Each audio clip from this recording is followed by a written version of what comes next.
nin u dhashay dalka Kenya waxa uu qoyskiisa ka maqan yahay muddo 30 sano ah. Qoyskiisu way ka quusteen oo waxay u haystaan inuu dhintay balse arrintu taa way ka duwan tahay. 30 sano waxa uu ku noolaa keligii god ku yaala dalka Kenya. muddada 30 sano waxa uu jaar dhow lahaa noocyada kala duwan xayawaanka. warbixinteenan ayaan ku eegi doonaa dawsho wanaagsan. Nimeisha hapa karibu mwaka kuanzia 92 mpaka saa hii.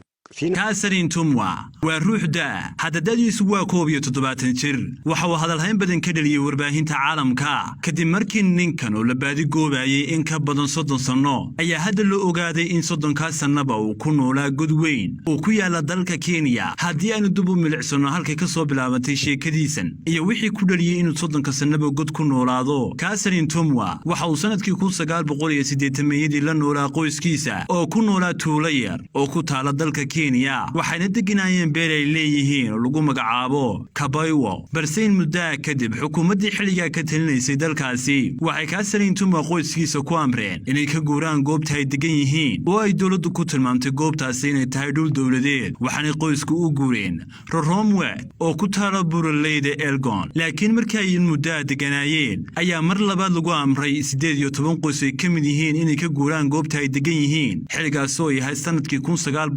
1900 Catherine Tumwa waxa uu ahaa caruus oo qoys ayuu bilaabay xilligaasi. xaaskiisa ayaa isaga tagtay iyadoo sheegtay inaanay u dulqaadan karin raritaanka badan ee kaga imanaya dhanka dawladda. intaa kadib Catherine Tumwa waxa uu go'aansaday inuu iskaga dhex baxo dadka oo waa uu ka huleelay qoyskiisii waxaana uu helay god ku yaala buraleyda Elgon. godkan ayaa uu ku qaatay inuu ku noolaado in ka badan 30 sano sida uu warbaahinta u sheegay. qoyskiisa ayaa sheegay inay raadinayeen isaga sanado badan balse ay ka quusteen waxayna sheegeen inay u maleeyeen inuu dhintay. balse bulshada kaagdhow godka uu ku nool yahay ninkan ayaa dadka la wadaagay xaaladda ninkan waxaana saasi hadalhayntiisu ku gaadhay qoyskii uu ka soo jeeday.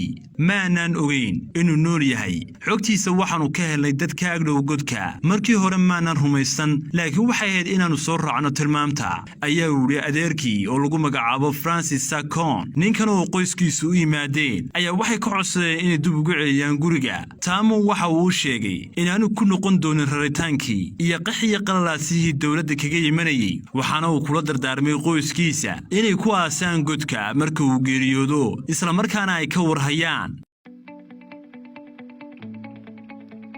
maxaa ku dhibay isticmaal Somtel si aad u heshid internet xawaarihiisu sareeyo.